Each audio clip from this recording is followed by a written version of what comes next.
Buenas tardes, como siempre, acá los miércoles. Estamos en la decimocuarta sesión. Hoy, bueno, tenemos preparado, tal vez como que hay como una seguidilla, ¿verdad? De temas un poquillo más fuertes. Bueno, hoy Fabián nos va a estar hablando un poco sobre la parte esta de complejidad, que, bueno, si recuerdan, la semana pasada estuvimos hablando un poco de eso, ¿verdad? Y dijo que quería como prepararlo.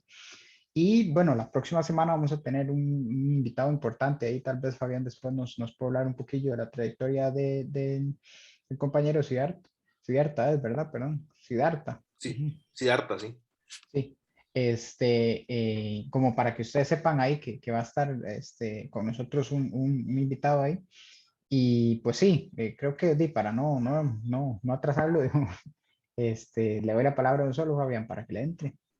Ujú.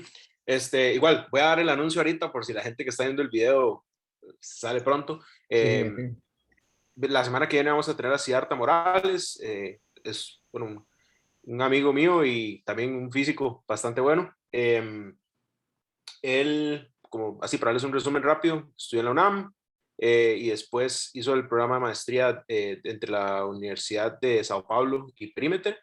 Empezó a trabajar en cosas como de amplitudes y teoría de cuerdas, ese tipo de cosas, y últimamente se ha cambiado al lado como de información cuántica y computación cuántica, y nos va a venir a hablar sobre Quantum Machine Learning, ¿verdad? Que es un tema bastante popular ahora y que está sonando mucho, entonces está interesante, incluso a mí me emociona muchísimo porque siempre he querido saber qué significa y qué es, y nunca he podido, entonces esa charla va a estar vacilona y los insto también que ahí entre semanas si pueden busquen algo sobre Machine Learning, Quantum Machine Learning, para que tengan un poco de contexto y que sepan si le quieren preguntar cosas a Cierta también. Sí, nada más ahí Eh, me meto un toquecillo para decirles, si harto es de México. Entonces, Cierta de no México, sí. tengan, sí, para que no tengan problema de que como, uy, no va a poder entrar porque van a hablar por inglés y todavía no tengo muy bueno el inglés o lo que sea, no, tranquilos, va a ser en español y todo. Tal vez en algún momento sea vacilón traer gente de estados o bueno, que lo que hable sea inglés, qué sé yo, que sea de Italia o que sea de Alemania, etcétera, pero que solo inglés puedan hablar, pero por el momento nos vamos a quedar con alguien que hable español y ahí las preguntas se puedan hacer ahí con full confianza. Ujú. Buenísimo. Entonces, bueno, dejando eso de lado, voy a compartir pantalla para hablar de lo que les tenía prometido. Un segundo que está cargando.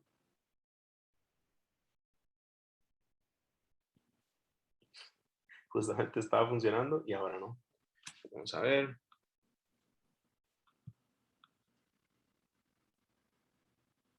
Ok, ahora sí.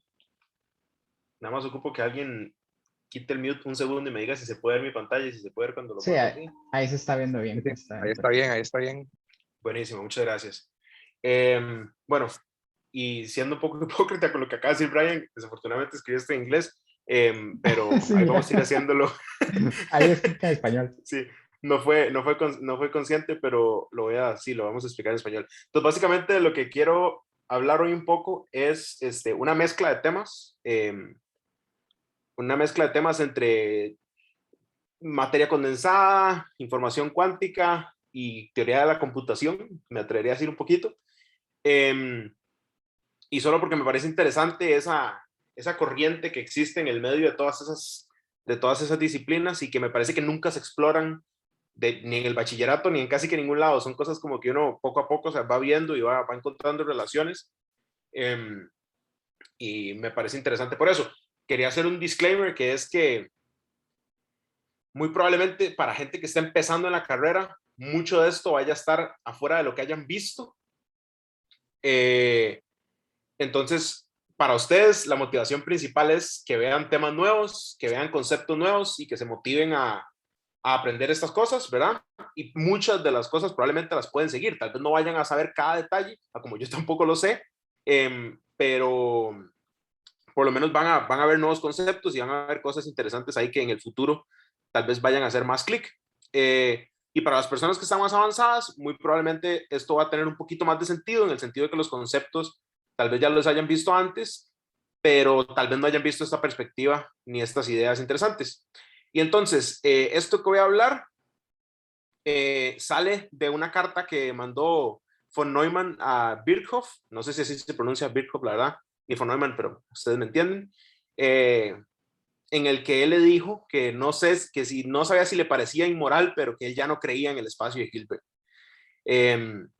Y entonces eso es lo que les quiero hablar hoy. Quiero hablarles un poco sobre esta característica inherente del espacio de Hilbert, que es ser inexplorable. Entonces vamos a ir poquito a poquito, ¿verdad? Y vamos a ir definiendo qué es espacio de Hilbert y todo eso, ¿verdad? De manera no muy formal, porque esto no pretende ser una charla, ¿verdad? Solo yo conversando ahí. Si alguien quiere preguntar algo, quitar el mute, puedo hacer un intento de responder, aunque tal vez no sepa. Pero ahí vamos poco a poco. Y el último detalle antes de empezar es que cuando yo digo que el espacio de Hilbert es una ilusión o que es inexplorable, siempre me voy a estar refiriendo en el límite termodinámico, ¿verdad? Para que después no me quemen ahí en redes diciendo que estaba diciendo cosas que eran mentira. Entonces, siempre es en el límite termodinámico. ¿Y por qué en el límite termodinámico? Pues porque la física interesante pasa en el límite termodinámico, pero ya vamos a ir en detalle. ¿Ok? Entonces, ¿qué es el espacio de Hilbert, verdad? Para las personas que tal vez hayan llevado ya un curso de física moderna o física cuántica, saben que el espacio de Hilbert es esta manera en la que describimos los sistemas cuánticos, en las que definimos vectores sobre un espacio, sobre un campo complejo, y cada vector de estos en este espacio lo que representa es un estado posible de mi sistema, ¿verdad? Entonces, aquí cuando yo pongo esta notación, no le den mucha pelota, es básicamente como un vector de los que han visto en sus cursos, con algunos detalles, pero por el momento eso está bien. Y esta cantidad simplemente representa un estado posible de mi sistema, ¿ok? Resulta que yo puedo ver qué pasa en el tiempo para mi sistema resolviendo esta ecuación que puse aquí en rojo, que tal vez la hayan visto por ahí en algún lado, en alguna camiseta, en algún meme o en algún curso, que es la ecuación de Schrödinger, ¿verdad? Entonces, cuando yo resuelvo la ecuación de Schrödinger, yo obtengo la dinámica de mi sistema y puedo obtener cómo el estado cambia a raíz del tiempo, ¿ok? Y para algún otro tiempo t, yo voy a tener otra función de onda por acá, psi de t, que describe el estado de mi sistema en otro tiempo t. ¿Ah? Ok. Resulta que yo puedo empezar a considerar sistemas que no sean solo una partícula, sino muchas partículas, ¿verdad? Sistemas de muchos cuerpos. Y para yo construir el espacio de Hilbert de todos mis cuerpos, ¿verdad? Si ya antes tenía solo una partícula, ahora quiero describir 200 partículas, entonces necesito construir el espacio de estados que incluye los estados posibles de cada uno de mis elementos, ¿verdad? Y entonces, para hacer eso, vamos a dar un ejemplo, por ejemplo, los qubits, que vamos a estar escuchando muy probablemente la semana que viene con Ciarta. Los qubits son estos sistemas que pueden estar en dos estados simultáneamente, que es el 0 y el 1. Definitivamente en algún lado lo han visto, qué sé yo, cuando escuchan cosas de computación cuántica, o casi que cualquier ejemplo de física, de mecánica cuántica, casi siempre empieza con los qubits. Y entonces, un estado arbitrario de un qubit se puede escribir mediante esta función de onda de acá, que básicamente nos dice una probabilidad o una amplitud de que esté apuntando hacia arriba, mi partícula, por ejemplo, un spin, o una amplitud de que esté apuntando hacia abajo. ¿Ok? Y eso es, digamos, cualquier estado de mi sistema se puede escribir de esta forma. Ahora, si yo tengo una serie de qubits en una cadena, como muestro aquí abajo, ¿ok? Que son un montón imagínenselo como un montón de flechitas que pueden apuntar hacia arriba o hacia abajo, ¿ok? Y quiero construir el espacio de Hilbert total de todas las configuraciones, hago esta operación que está acá. Para muchos tal vez no tenga sentido, yo entiendo, eso se llama un producto tensorial, y yo lo que hago es que calculo el producto tensorial de los espacios de Hilbert individuales. Para los que no saben de eso, simplemente los estoy como pegando, ¿ok? Y lo que estoy diciendo es que ahora mi espacio de Hilbert de todos mis cuerpos se describe mediante el producto de estos estados individuales de cada uno de ellos, ¿verdad? Entonces, este sería el estado individual del primero en mi fila, aquí, el primero en mi cadena, multiplicado por el segundo estado del segundo en mi cadena, y así sucesivamente, ¿ok? Y de hecho, para ser más explícito, digamos que yo tuviera un estado específico se podría ver así. Se podría ver como, el primero estaba hacia arriba, el segundo estaba hacia abajo, el tercero estaba hacia arriba, el cuarto estaba hacia arriba, el otro estaba hacia abajo, y así sucesivamente todos los que yo quiera, ¿verdad? Todos los que haya en mi cadena de spin. ¿Ok? ¿Hasta el momento alguna duda? No. ¿Verdad? Nada más entonces estoy diciendo que ahora pasé de tener configuraciones individuales a tener configuraciones de muchos cuerpos, ¿verdad?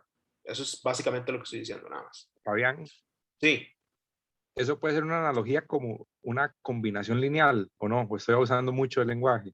No, no, no, perfectamente. De hecho, esta cantidad que estoy poniendo acá, que dice span C, lo que estoy Esa diciendo misma, sí. es, exactamente, lo que estoy diciendo ahí es, este espacio es generado por una combinación lineal de vectores, entre comillas, de este tipo, donde los coeficientes son complejos. Es lo que es una combinación lineal, por así decirlo, de, esos, Ok, pura de vida, estos, entre comillas, vectores base, ¿verdad? pura vida. Perfecto. Y ahora, ¿qué es lo que pasa? Bueno, pues yo puedo construir una función de onda arbitraria para mi sistema, ¿verdad? De muchos cuerpos, de esta forma, ¿verdad? Sobre todos los valores de Sx, digamos, que sea C, S1 hasta S d a la n, donde d es, digamos, en mi caso 2, porque son 2 qubits y n es el número de qubits que yo tenga, de todas las configuraciones posibles. En este caso, digamos, sería, pongámosle S mejor, como estaba siguiendo la notación, S1 hasta Sn.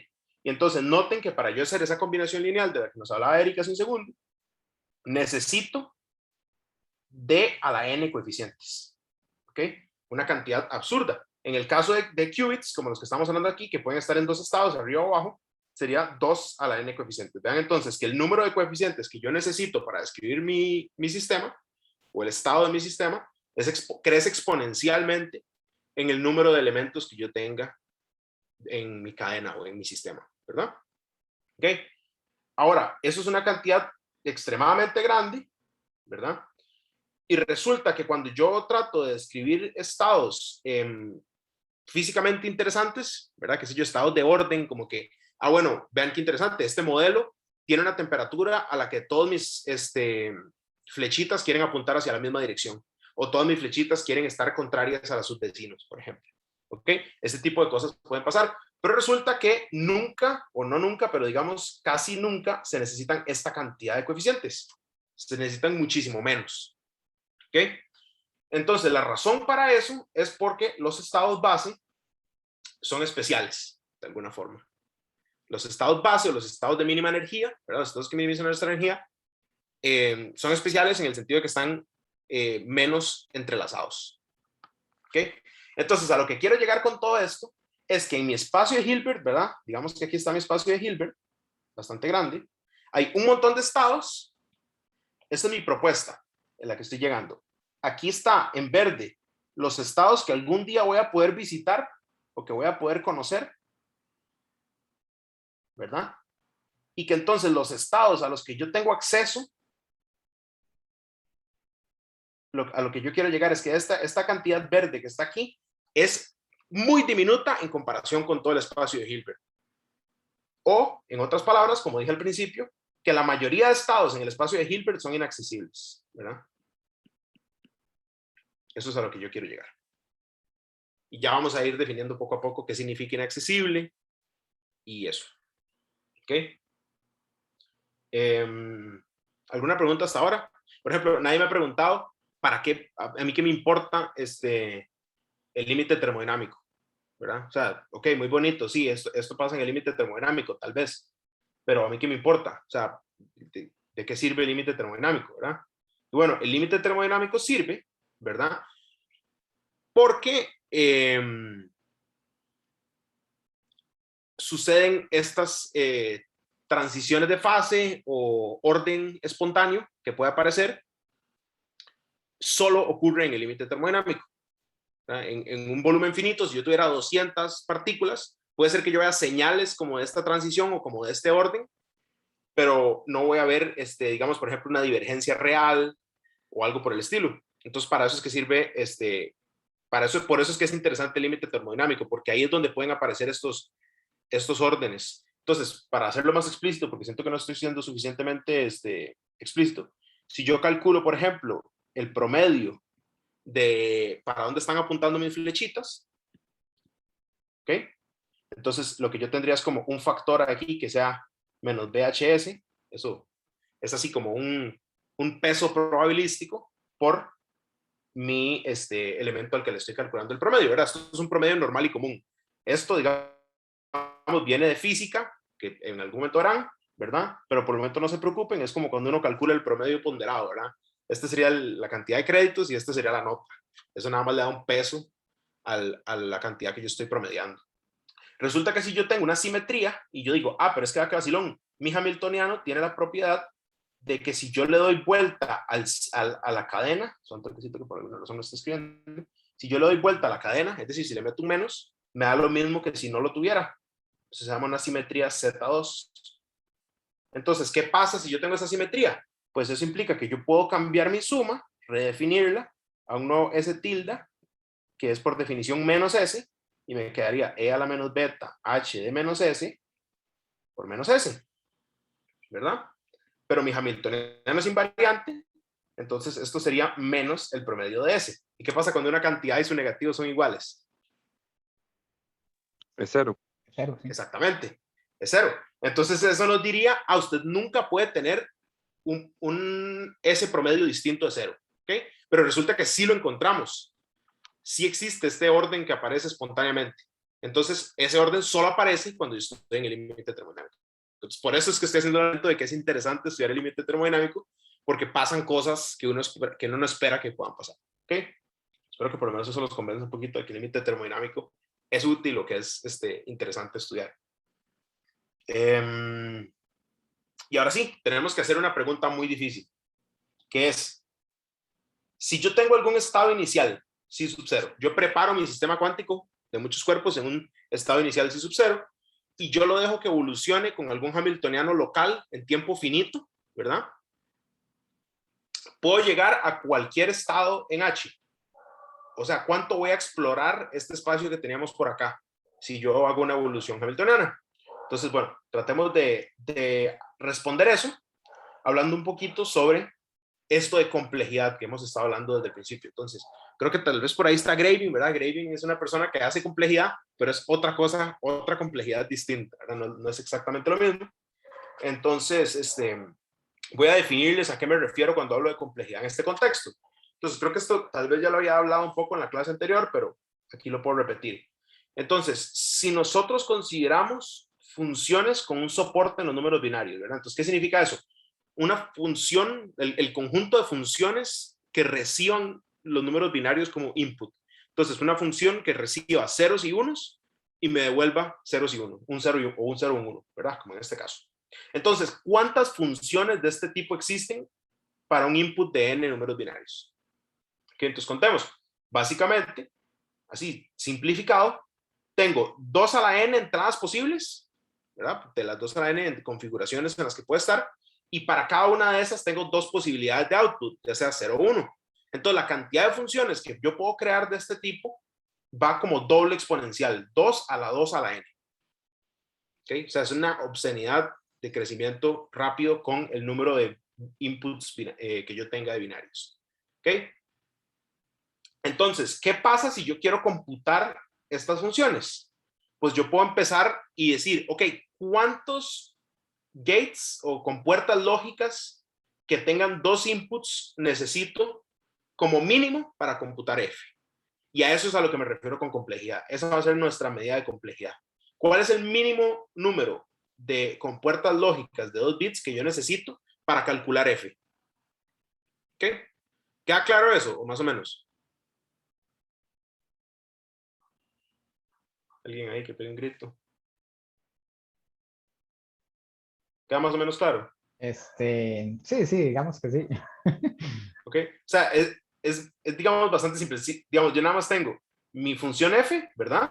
Que va a tomar estos inputs de acá, ¿verdad? Que puede ser, qué sé yo, un 0 y un 1. ¿Ok? Y ya esto tiene una parte interna programada que dice, esto da 1. ¿Ok? Entonces, esa parte interna programada yo la ocupo crear a partir de estas compuertas, y la pregunta de complejidad es, ¿cuál es la cantidad mínima de compuertas que yo necesito? Entonces, por ejemplo, imagínense que yo tengo una función que recibe 200,000 ceros y unos, ¿ok?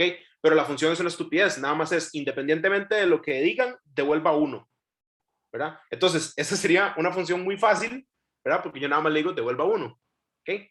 Entonces, no es muy compleja en este sentido. Una función muy compleja sería una que involucre un montón de distintos gates, ¿verdad? Como mínimo, para poder darme la respuesta. A eso es a lo que quería llegar. Y entonces, ahora la pregunta que nos surge es la siguiente. Esta profundidad de las compuertas lógicas crece usualmente como un polinomio del número de bits que yo le meto a mi función. Pues es una pregunta válida que respondió Shannon en su momento con un argumento de conteo. No vamos a ir en detalle, pero esencialmente el argumento de conteo lo que dice es, ok, si yo tengo n, aquí no debería decir q, debería decir solo bits, ahora sí. Si yo tengo n bits de entrada a mi función y t compuertas, que cada compuerta tiene k posibles inputs, entonces esta inigualdad se tiene que cumplir, que es básicamente que mi número de configuraciones posibles del circuito, que viene dada por esto, tiene que ser mayor o igual al número total de funciones que existen. ¿Ok? Porque eso creo que sí se puede entender, ¿verdad? Básicamente esto es la cantidad de circuitos que yo puedo formar. Tiene que haber por lo menos un circuito por cada función. Entonces tiene que ser por lo menos igual para que sea 1 a 1 la cantidad de circuitos con cada función, o pueden haber más, ¿verdad? Puede haber una redundancia en la cantidad de circuitos que hay con las funciones.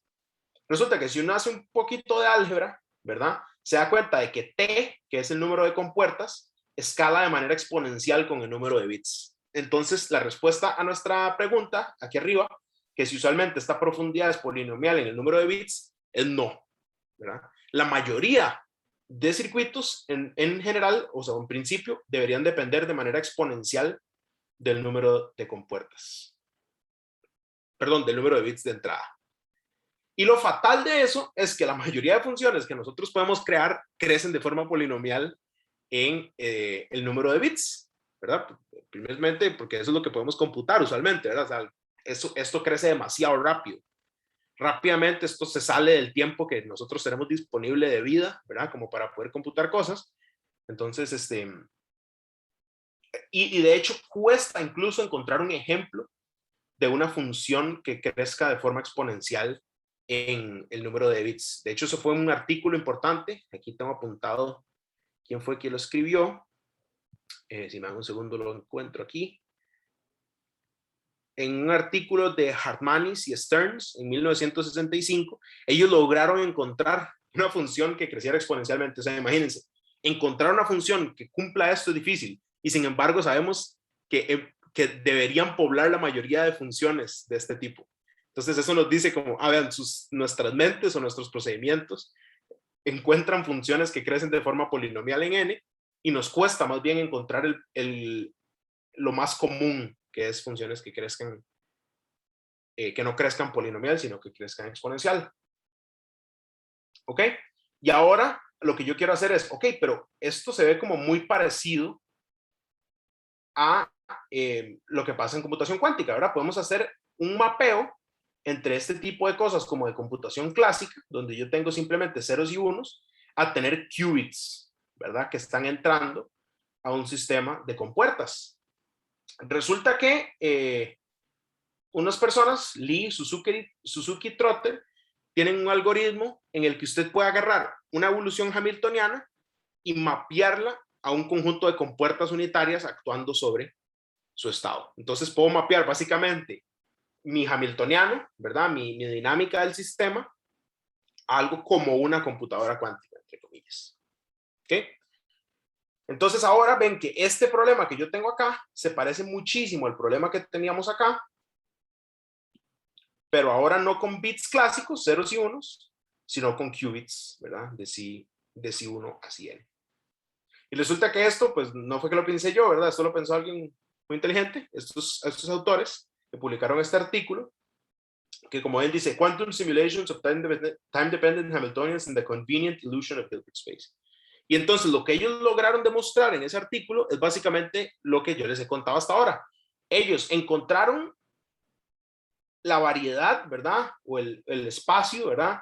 De posibles estados cuánticos que se podían generar a partir de evolución hamiltoniana.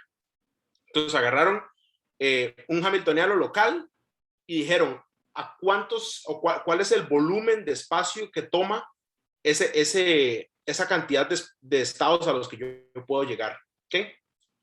En tiempo polinomial, como ya hemos dicho. Y lo compararon con el espacio total, el espacio Hilbert, y encontraron que es en realidad una cantidad diminuta del espacio total. Como pueden ver acá en el abstract, dice, it occupies an exponentially small volume in Hilbert space.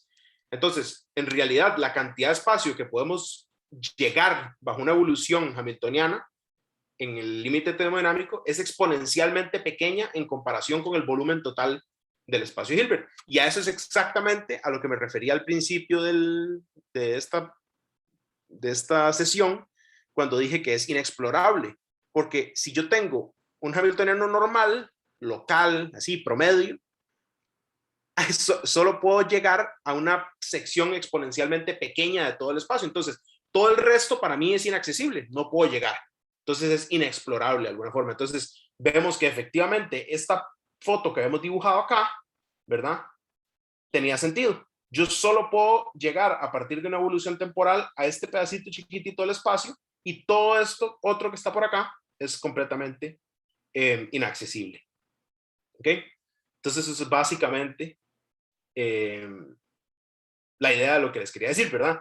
Que es interesante porque nosotros damos por sentado este espacio y nos movemos en él y encontramos fenómenos físicos interesantes como, vean, aparece esta transición de fase, hay este orden emergente, lo que sea, y resulta que no lo podemos dar por sentado porque estamos viendo sobre una parte muy, muy pequeña del espacio total. Vamos a ver qué más les podría comentar al respecto de esto. Bueno, no, veamos a ver si alguien tiene preguntas y si no, puedo pensar en algo que sea interesante de decir, pero si alguien tiene preguntas me encantaría tratar de entender. Bueno, Ok. no sé si alguien más iba a hablar. Dale, después. Hágale. Yo espero. No, nada más, bueno, lo que iba a decir es, tal vez como entrar mucho en los tecnicismos, pues no tendría como mucho sentido acá, ¿verdad? Pues ahí se podría dejar como para otro punto. Pero tal vez como entrarle en las partes generales. A ver, el tema está siendo bastante reciente, me imagino, ¿verdad? Aunque, bueno, lo de la carta esta de que ya no cree en espacio Hilbert es un poco, tal vez un poco más vieja, ¿verdad? ¿Como de cuándo es esa? 1900, la carta de Sí, la ajá. carta de von Neumann, Ujú. tendría que revisar, si me das un toquecito reviso. Pero digamos, tipo, qué sé yo, ¿hace cuántos años? Más o menos. 1935, más o menos. Imagínense. Que entonces estamos Sí. hablando de casi 100 años ya, prácticamente. Pero el tema de la parte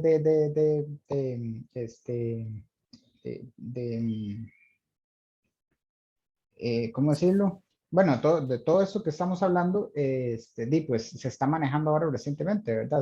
Es un tema que es como muy de ahora, contemporáneo, por decirlo de alguna forma, y más por el hecho de que la parte de las compus nos ha ayudado bastante a avanzarlo.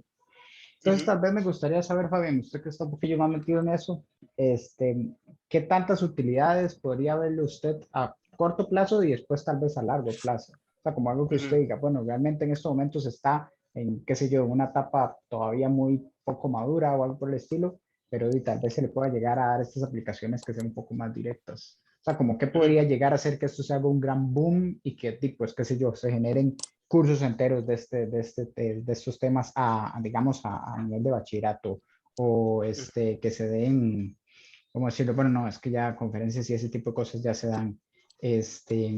Tal vez trabajos o ya una persona que llegue y diga, bueno, voy a dedicar toda mi vida a esto, ¿verdad? O un grupo de personas que dediquen toda su vida a esto. ¿A qué tan cerca estamos de eso, tal vez? Digamos, sí, hay cosas de esto que no son tan nuevas, simplemente son, tal vez innecesarias para algunas personas, ¿verdad? Pero yo siento que la mayor oportunidad de aplicación es empezar a estudiar más a profundidad información cuántica, ¿verdad? Y computación cuántica. Por ejemplo, esto de Lee, Suzuki y Trotter es algo que se utiliza por personas en computación cuántica todos los días. Digamos, si alguien quiere hacer una evolución de un enano, entonces usualmente si lo querés simular en tiempo real, necesitas hacer algo de este tipo. Entonces, por ejemplo, han aparecido técnicas que tal vez no necesariamente hayan que ser aplicadas a computación cuántica, que han terminado siendo muy, muy útiles, digamos. Como dar una opinión de qué siento yo que esto vaya a tener impacto, no me atrevería porque no sé realmente en el futuro qué podría traer, pero sí sé que definitivamente entender mejor estos conceptos y muy útil para todo el crecimiento de computación cuántica y información cuántica en general. Entiendo. Sí, no, todo bien, todo bien. Uh-huh. Él, a su FIFA. Bueno, y también Frankie levantó la mano, pero creo que a su FIFA había hablado primero, entonces. Uh-huh. Mae, el espacio de Hilbert que usted dice, bueno, es inaccesible, pero no es inexistente. O sea, se sabe que existe por la matemática, supongo. Uh-huh. Sí, digamos, eso es... Ok, pero digamos, la física podría prescindir de ese espacio que es inaccesible, porque precisamente no se puede llegar a él. O sea, no se puede hacer como física en él porque es inaccesible. Uh-huh. Es una buena pregunta, mae. Prescindir, de alguna forma, se puede decir que sí, de alguna manera, pero no lo podemos obviar, ¿verdad? O sea, tenemos que saber que está ahí, ¿verdad? Entonces le voy a decir la explicación que yo creo que fue la que a mí me convenció de qué es lo que pasa con ese espacio, ¿ok? Entonces, imagínate que nosotros tenemos esta función más general que habíamos dicho, que es esta que está por acá, ¿ok? Esta que está por aquí, un segundito nada más para copiarla. Un segundito más. ¿Ok? Entonces, notemos que la base de esta función, ¿verdad? Que es esto, esencialmente S1 y Sn, ¿verdad? Todos, cualquiera de esos, lo que son ceros y unos. ¿Okay? Una de estas bases se vería como un 0, 1, 1, 0 y así sucesivamente, ¿verdad? Solo que en el límite termodinámico, que es donde estamos hablando de tener inaccesibilidad, sería infinito. ¿Okay? Una de las propiedades que nosotros exigimos para que las cosas sean físicamente coherentes es que la función de onda sea separable. A lo que nos referimos con eso es que sea contable. ¿Okay? Que la cantidad de elementos base que yo tenga sea contable, era como los números naturales, así como, qué sé yo, 1, 2, 3, todos esos, ¿ok? Resulta que si yo... Okay, que sea ordenada. Y exacto, y que digamos no sea infinito no contable. ¿Verdad? Que no sean como los números reales, que es 0 y ya después ya yo no sé qué sigue, ¿verdad? Porque hay infinitos, que cualesquiera 2 hay infinitos, ¿ok?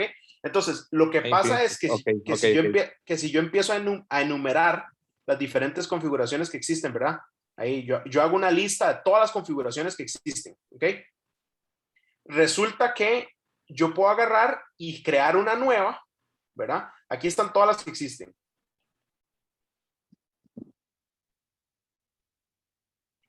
¿Ok? ¿Estamos claros con eso? Y yo agarro y yo digo, ok, está bien, yo le creo, medio creo que todas esas son las que existen. Yo voy a hacer una nueva, solo por joder, así, por decir que yo soy así.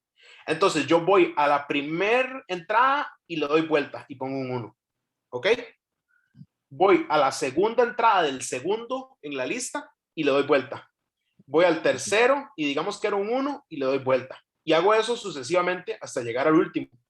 Y entonces vea que yo creé un elemento de la base que usted no tenía en su lista, que también es una configuración válida, porque es diferente. Eso se llama el argumento diagonal de Cantor o algo así, que es con lo que él demostró que los números eran no contables. Sí, que habían infinitos más grandes que otros. Exactamente, ¿verdad? Este es el mismo argumento, solo que para números binarios. Y entonces, vea que en el límite termodinámico, cuando yo tengo infinitas partículas en mi sistema, mi base deja de ser contable. Y entonces lo que pasa es que ya yo no puedo asegurar que los elementos, que hayan elementos que tengan energía finita. ¿Okay? Entonces hay estados ahí que están poblando mi espacio de Hilbert que tienen energía infinita. ¿Okay? Entonces eso no tendría sentido. Entonces tal vez haya estados por ahí que simplemente no tienen sentido físico. Sí, eso es a lo que te refieres. Ok. Sí, pura vida, man. Claro, con mucho gusto. Frankie. ¿Todo bien? Todo bien.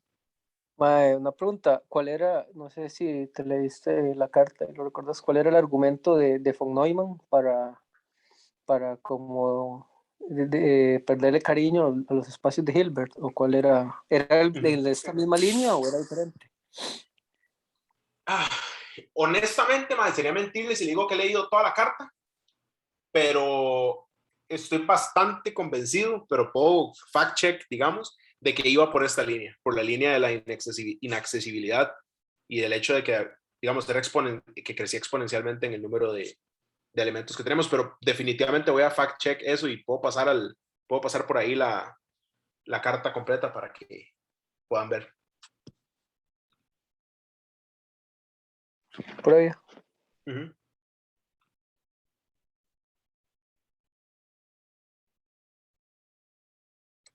No sé si alguien más tiene dudas, preguntas.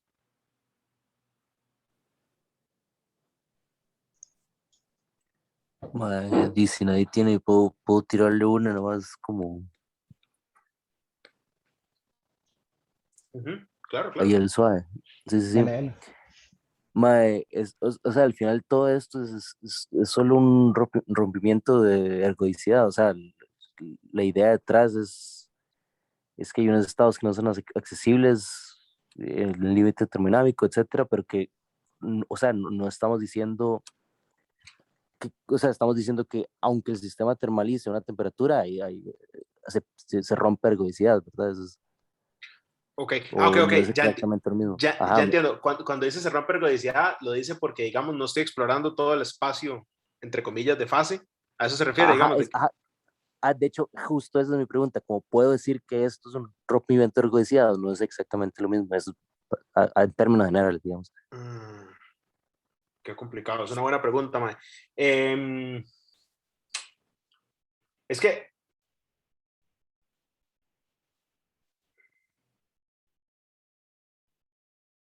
segundo nada más. Lo que me tienta a decir que no, o sea, que no me atrevería a decir que es un rompimiento de ergodicidad, es que esto pasa para todos los sistemas, ¿verdad? Todos los sistemas en el límite termodinámico, este es el caso.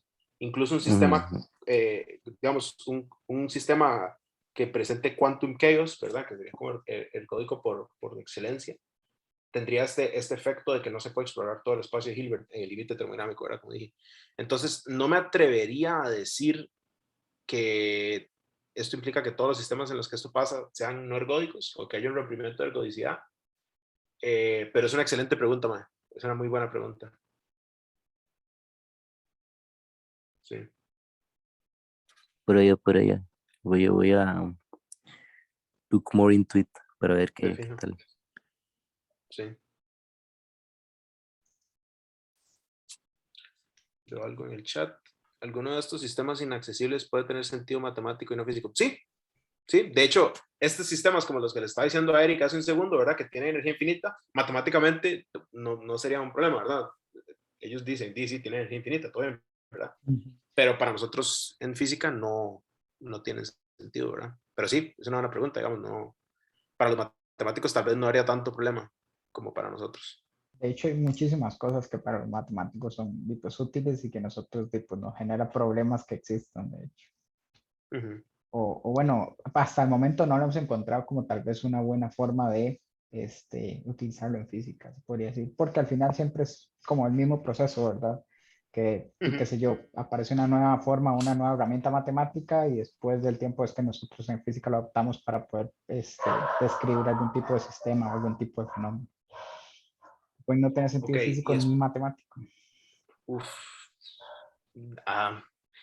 Esa es una pregunta que la verdad no sabría responder. Creo que un matemático tendría que responder. Sí. Si es erróneo, tal vez, si es algo que los físicos tal vez por hacer las cosas así sin mucha formalidad metimos las patas, podrían no tener sentido matemático y tampoco físico, ¿verdad? Siento que podría pasar, pero sería una pregunta bien... Así ya como algo muy a lo caballo, digamos. Es que como es absurdamente grande el espacio que ustedes dicen, y también puede haber alguna parte que no pueda tener ni sentido matemático ni físico, que sea un poco más la parte que se puede decir filosófica o algo así. Sí, sería algo muy filosófico, la verdad, si fuera una parte del espacio que no tuviera sentido Sí, pero si tal no, no vez. sabría decirle. O sea, como de que no tenga algún tipo de forma, o bueno, que no se pueda expresar bajo un formalismo o algo por el estilo, y que quede como muy abstracto, no pueda tener Ujú. entonces algún tipo de relación matemática, y entonces sí entraría a la filosofía, pero ya sería algo como dice, una borrachera, ¿verdad? Absoluta ya. Será nada más como para discutirlo y ya. Sí, sí, sí, pero sí está interesante. ¿Alguna No sé si otra alguien duda más que tiene tenga? preguntas. Ay, ¿qué es la ergodicidad en términos de Lehmann? Dice. Ok, voy a explicarlo en sistemas clásicos, si me lo permite. Frank, si quiere quita el mute porque le voy a hacer muchas preguntas en el intermedio. Disculpe ahí. Digamos que usted tiene un sistema clásico, ¿ok? Cualquiera que usted quiera, un péndulo, lo que sea, ¿ok? Si está, digamos, familiarizado con el espacio de fase, ¿o no? Voy a ponerlo en el chat también, si quiere. Vamos, es para saber qué tan atrás empiezo. Sí, avanzo No. la primera zona segura. Ok, entonces sí, ¿verdad? Básicamente es, yo tengo, por cualquier cosa, pero ya por lo menos ahí me tranquilizo un poco, yo tengo un sistema, ¿verdad? Clásico, a donde yo tengo un montón de posiciones generalizadas, ¿verdad? Puede ser qué tan largo está la pelotita de mi punto de pivot, puede ser lo que sea, ¿verdad? Ustedes saben, pues, posiciones generalizadas. Y también tengo un montón de momentum generalizados, que no necesariamente sean la masa por QI, ¿verdad? Sino que es como uno las obtiene por medio de las ecuaciones de Hamilton o a partir de la derivada de Lagrangiano con respecto a QI o algo así, ¿ok? Entonces yo tengo estas dos coordenadas y estas coordenadas, digamos, generan un espacio que yo llamo de fase, en donde de manera un poquito análoga, pero en el sistema clásico, cada punto representa un posible estado de mi sistema, porque representaría, por ejemplo, digamos que yo tengo X, Y, Z, una posición de mi partícula, vendría dados por las tres coordenadas de Q, y P me daría, digamos, el momentum en X, el momentum en Y y el momentum en Z. Entonces eso describe por completo mi sistema, ¿ok? Entonces, digamos que yo empiezo mi sistema en este punto de aquí. Estoy tratando de escribir el espacio de fase lo mejor posible. Y digamos que este espacio era, Mae, Q1 es 5 metros, estaba en 0 en los demás, digamos que está que lo alcé 5 metros y estaba quieto, entonces los tres momentos son 0. Entonces ese punto en el espacio de fase corresponde a eso, ¿verdad? Estaba a 5 metros en la Q1, estaba en 0, 0 en Q2 y Q3 y estaba quieto, ¿verdad? Los tres momentos eran 0, lo que sea.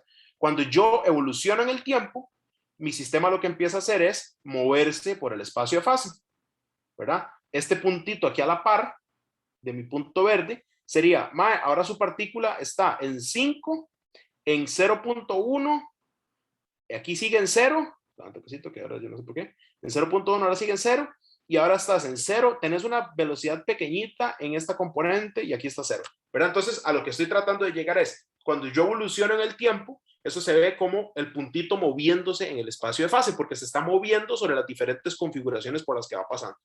¿Tiene sentido eso? ¿Sí, sí tiene sentido? Pues, Sí, sí. sí. Ok, perfecto. Entonces, a lo que yo me refiero con ergodicidad, estoy seguro de que un matemático diría, no, eso no es, porque es una cosa muchísimo más formal, es que si yo agarro un sistema, tengo aquí mi espacio de fase otra vez, ¿verdad? Y yo suelto mi puntito desde un punto inicial acá, eventualmente la trayectoria que hace ese punto en mi espacio de fase para tiempos suficientemente largos va a pasar arbitrariamente cerca de cualquier otro punto en el espacio de fase.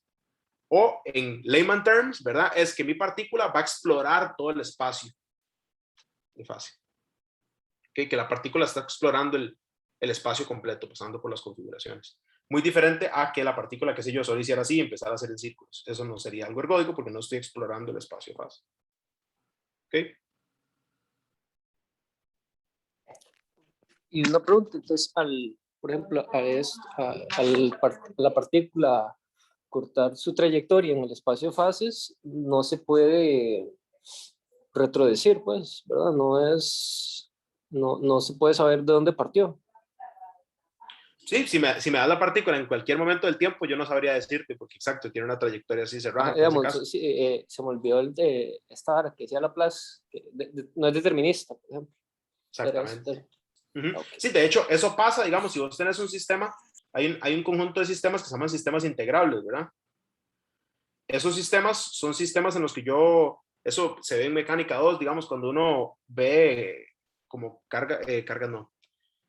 conservación, ¿verdad? Como cantidades conservadas, que cuando uno ve cantidades conservadas, entonces, cuando uno tiene el mismo número de cantidades conservadas que grados de libertad, entonces un sistema se llama integrable y estas cantidades conservadas tienen que estar en involución y ese tipo de cosas, ¿verdad? Que es como que conmuten consigo mismas, con las diferentes así cantidades y todo eso. Y esto es un conmutador, no sino que es un corchete de Poisson, este tipo de cosas, ¿verdad? Esos son detalles. Este tipo de sistemas integrables tienen esa característica, que es que no exploran todo el espacio de fase, sino que se mantienen en un toroide, de hecho. Dentro del espacio de fase, voy a tirar un par de términos ahí medio técnicos, que es que cada una de estas cosas hace una foliación, que es que yo cubro mi espacio con un montón de toroides chiquititos. De hecho, esas son las variables de acción-ángulo. ¿Ok? Lo que yo tengo es un radio, que es la acción, que es un radio fijo, y después el ángulo lo que me hace es dar una vueltita alrededor. Y entonces cada una de mis variables acción-ángulo corresponden a un toroide en el espacio de fase que hacen una foliación de mi espacio. Esencialmente lo cubren por completo, pero en diferentes toroides chiquititos. Y en esos espacios, entonces, cuando usted empieza en un toroide, se queda en ese toroide, no exploras todo el espacio fase, te quedas por ahí. Incluso si lo perturbas, si le metes una perturbación, seguís ahí, ¿verdad? Si la perturbación es suficientemente pequeña. Eso se llama el teorema CAM. Kolmogorov, Arnold y alguien que no se me olvidó el nombre ahí, le pido disculpas a la persona que ya debe estar muerta. Eso se llama el teorema de CAM. Y pasa para la ergodicidad también, ¿verdad? Entonces, si usted tiene un sistema que es integral y solo perturba ligeramente ahí, él preserva esas características por un ratito y ya después, si es suficientemente fuerte, lo puede sacar de ese comportamiento. No sé si respondí la pregunta. Sí, pura vida. Una pregunta, hablando de esas borracheras. La definición que, digamos, es que creo que es muy diferente, pero como el espacio de probabilidad de Kolmogorov, cuando el MAE formalizó la probabilidad, eso no hay, o sea, digamos, en física no hay, o sea, no está relacionado con la física, ¿verdad? La cuántica. Mae, honestamente, no me atrevería a decir, o sea, no sé lo suficiente sobre eso para responder eso, o sea, no sé, sería la respuesta.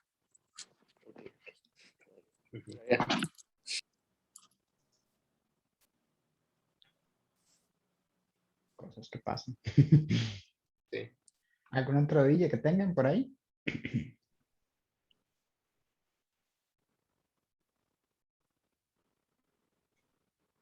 ¿Todo bien? Ok, ¿Alguna ya otra duda? compartir pantalla. Sí, no. Sí. Tal vez, Fabián, Pero, una pregunta. No sé si ya lo hemos hablado aquí, pero tal vez sería interesante uh-huh. mencionarlo. Bueno, que la gente entienda un poquillo, tal vez, cuál fue como el punto de inflexión en la carrera o si pues fue algo gradual que le hizo a usted irse un poquillo más por estos temas. Porque, bueno, pues seamos sinceros, esto no se ve y, bueno, quiero que lo sepan todos, ¿verdad? Este tipo de cosas no se ven en el bachillerato, ¿verdad? O sea, probablemente ustedes pueden llegar a pasar todo el bachillerato y nunca escuchar de términos como, bueno, técnicamente sería muy malo que no hayan escuchado el término espacio de Hilbert, pero puede ser que ningún profesor se dedique el tiempo, ¿verdad? Como explicarles a ustedes qué es el espacio de Hilbert. O no quiera como meterse en esta parte que son tecnicismos que generalmente se trabajan más en el lado de física teórica. Entonces, tal vez que nos hable un poquillo más de su experiencia y cómo fue que llegó como a decir, como, uy, bueno, esto me interesa, qué sé yo, algún libro o alguna charla, algún evento, algún profesor. Uh-huh. Que si hay alguien que tal vez dice, bueno, esto es muy pesado, pero sí me gusta, ¿verdad? O es algo que parece vacilón, tal vez pueda seguir ahí los pasos. Uh-huh. Claro. Sí, y también quería decir eso, ¿verdad? Porque tal vez puede generar un poquito como para los que son nuevos en la carrera, no se espera que ustedes sepan esto, ¿verdad? No es que si no saben estas cosas tienen que sentirse mal, como, es que yo no sé eso o algo así, ¿verdad? Son cosas que uno va aprendiendo poco a poco, más bien es bueno tener esa exposición a esos temas. Como punto de inflexión para mí, de empezar a meterme en estos temas fue este libro. Si me dan algún psicotrópico que lo llevó a eso, dice José Antonio Franqui, ¿no? Por dicha ninguno. Deme un segundo nada más para sacar el libro, que lo tengo aquí a la par. Un segundito. Dele. Tranquilidad. Ahora sí. Vamos. El libro, justamente lo tengo aquí cerca, que me hizo a interesarme en estos temas desde que entré a la universidad, es este libro. Es un Graduate Text in Mathematics de Arnold que se llama Mathematical Methods of Classical Mechanics. Y por cierto, cuando ahorita hablé del CAM algorithm, creo que este Arnold es la A en CAM. No estoy seguro, pero creo. Y este libro, me acuerdo que cuando yo estaba llevando el curso de mecánica, trataba la mecánica desde una perspectiva más interesante. O sea, estamos hablando del teorema CAM. Sí. Sí, no sé por qué no he hecho la conexión. Sí, es Arnold y Moser. Y la K era... ¿Cuál era la K? Kolmogorov, creo. Creo que es Kolmogorov. Y Arnold era discípulo de Kolmogorov y Moser, bueno, creo que era por otro lado. Pero los tres sí eran de la parte de Rusia. Sí. Sí. Y entonces, este libro trataba la mecánica desde una perspectiva más formal y obvio, no estoy diciendo que el curso debería darse así en el bachillerato, porque no, ¿verdad? Es un libro que trae otros temas que nada que ver, que tal vez no serían óptimos para el bachillerato, pero simplemente ese libro como que me hizo un spark en el interés de entender más a profundidad estos conceptos. Y después, cuando pasé a mecánica cuántica, fue como natural el step de tratar de ver cómo eso se mapeaba al lado de mecánica cuántica. Y después, cuando llevé el curso de mecánica cuántica de maestría, digamos, cuando llevé maestría el curso de mecánica cuántica, topé con suerte de llevar el curso con una profesora que se llama Maite Dupuy, así, él escribe en el chat, que era completamente desde la perspectiva matemática. Entonces el curso no era como, calculemos esto, sino que era como puros fundamentos de matemática. De hecho, fue con el libro de... En este momento se me escapa el nombre. Es un libro de mecánica cuántica, pero más como desde la perspectiva matemática. No desde la perspectiva tanto física. De hecho, es como básicamente los fundamentos. Déjeme ver para que en dado caso alguien pueda ver el libro. Se llama es el libro de Peter Voigt, Quantum Mechanics, Peter Voigt. Y tuve la oportunidad de llevarlo con ella y ella se enfocó muchísimo en el curso en ver ese tipo de perspectivas, ¿verdad? Las perspectivas como fundamentales, que era el espacio de Hilbert, si esto era accesible, si era inaccesible, todo ese tipo de cosas. Entonces ahí también terminé de, digamos, solidificar un poquito mi interés en la perspectiva desde la perspectiva cuántica de lo que ya había visto en mecánica clásica. Vacilón. Sí, es como para, tal vez para darle claro, ¿verdad? Porque, ¿cómo decirlo? Alguna gente tal vez se asusta, ¿verdad? Cuando ve este tipo de cosas, es como, uy, a lo que tengo que llegar, ¿verdad? O al nivel que tengo que manejar las cosas. No, Fabián es un crack, realmente. No es porque sea mi compa, pero ahí sí se ha hecho horas muy buenas y trabaja con la matemática de una forma, o sea, a él le sale muy fácil. Entonces todo ese tipo de cosas las maneja muy fácil, ¿verdad?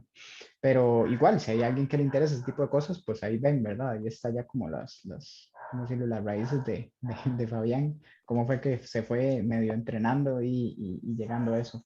¿Qué está pasando por ahí, Frankie? ¿Qué es? El libro de Voigt. Ok, el libro que decía Ese Fabián. Okay.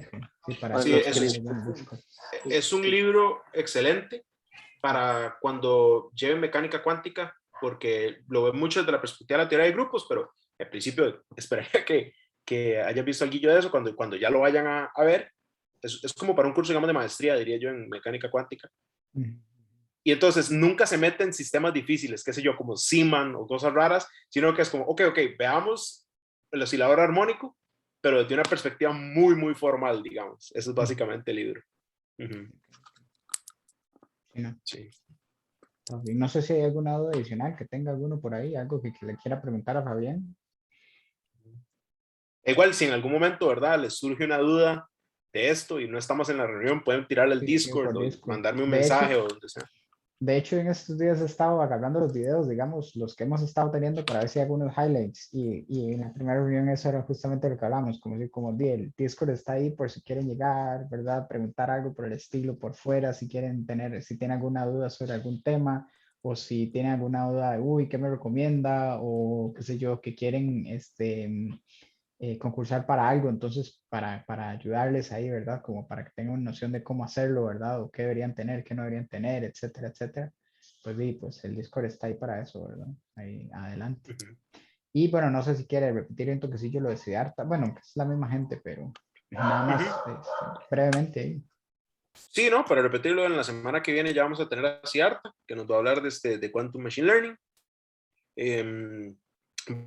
Va a estar interesante, va a estar muy bonito, va a ser muy dinámico y los invito a, como hoy, que hicieron un montón de preguntas y todo, los invito a que casi en todas las sesiones, cuando quieran preguntar cosas, lo hagan así, porque al final de cuentas, para eso es, ¿verdad? O sea, cuando yo hablé, no era como una presentación que yo había preparado así como de todo, sino que era como básicamente hablarles de un tema y exponerlos a tal vez un tema que no iban a ver pronto. Entonces, sí, los invito a que sigan participando, a que ahí le digan a sus amigos y que pregunten, ¿verdad? Busquen ahí sobre Quantum Machine Learning para que le tiremos buenas preguntas hacia Arta de 8. Sí, de fijo, de fijo. No, y también hay que ver una forma en la que podamos hacer en estos conversatorios, tal vez se me ocurre algo así como un estilo, es que no sería como un taller, pero sí algo como de que vayamos construyendo tal vez una idea como conforme va pasando la sesión, ¿verdad? Como poder discutirla entre nosotros, ¿verdad? De ir como llevándolo, ¿verdad? De una forma y que Claro. sea un poquito más participativo y que ustedes sigan, ¿verdad? Con nosotros como la idea y pues puedan terminar diciendo, como dice, aprendí este tema, ¿verdad? Por lo menos, no soy un experto porque tampoco, pero sí por lo menos que digan como, bueno, y si alguien me discute, Eso, me puedo pelear. Sería vacilón. eso Sería estaría interesante. bastante interesante, hacerlo como inclusive quizás como diluido por sesiones, como una sesión, Ujú, así ujú. como tratando de Sí, entender sí, algo. sí. Sí. Como por ejemplo, ¿se acuerda cuando nos estuvo Eso estaría explicando bueno, qué pero era lo la parte podemos... de topología? Creo que fue. ¿Se acuerda de eso? En las Al primeras principio, sesiones. Sí. cuando expliqué característica de Euler, sí. Ajá. Sí, ese tipo de Ujú. cosas. Eso sí me pareció vacilón, como llegar Sí, y ir como, ¿verdad? Como viendo el sistema y toda la cosa. O bueno, viendo el sí. tema más bien. Y poco a poco, ¿verdad? Como para que la gente no se, ¿cómo decirlo? Para que lo vaya construyendo con nosotros, por decirlo de alguna forma, ¿verdad? Y que pueda Claro, llegar. claro. Y ahí vamos. Sería Ujú. vacilón. El blog que tiene, eso para ver, puso Frankie por aquí, el blog que tiene Peter Waite es muy bueno por si a alguien le interesa, habla de muchos temas, hasta el aspecto humano, los físicos, por ejemplo, el post que hizo de P. Anderson, ahí manda Ujú. el link al blog y yo lo pongo ahí después en el YouTube para que lo tengan. Sería interesante hablarlo. Y sí, hablando de eso también, cualquier cosa, sugerencias que tengan, porque tenemos, ¿verdad? Lo decía hasta la próxima semana, pero ya después de eso estamos un poco más libres. Entonces, si tienen algún tipo de sugerencia o algo por el estilo, la pueden ir haciendo por el Discord, que ahí entonces nosotros vemos cuáles temillas pues analizamos. Claro, buenísimo, ¿no? Y agradecerles una vez más ahí a todos por venir y por Por participar. venir y todo, sí, sí, sí. Muy, muy agradecidos. Vamos a ver si tal vez ahí con un poquillo de publicidad más agresiva, metemos un poquillo más de gente, ¿verdad? Ahí para que, y aprovechando ahora que están en vacaciones y toda la cosa, ¿verdad? Aunque cortas, pero ahí son vacaciones. Pues a ver cómo nos va. Pero bueno, Buenísimo. como decía Fabián, muchísimas gracias a todos por asistir, ¿verdad? Como siempre les decimos, ¿verdad? Y pues esto al final se hace para ustedes, ¿verdad? Para que tengan como un chancecillo de hablar con gente que no está estudiando, ¿verdad? O bueno, que está como a niveles un poquillo más altos. Y también, pues la idea es que se haga como para gente de ustedes que estén varios y ojalá se puedan hacer como grupillos entre ustedes, ¿verdad? Y después, pues, conforme vayan avanzando en la carrera, ¿verdad? Pues vayan ahí juntos, qué sé yo, hombro con hombro. Sería bastante vacilón. Entonces, pues sí, sí, como siempre, muchísimas gracias y nos estaremos viendo entonces el próximo miércoles, recuerden, con lo de Siddhartha a las 5 de la tarde. Muchísimas gracias a todos y hasta luego. Eso, pura vida, hasta luego. Por vida.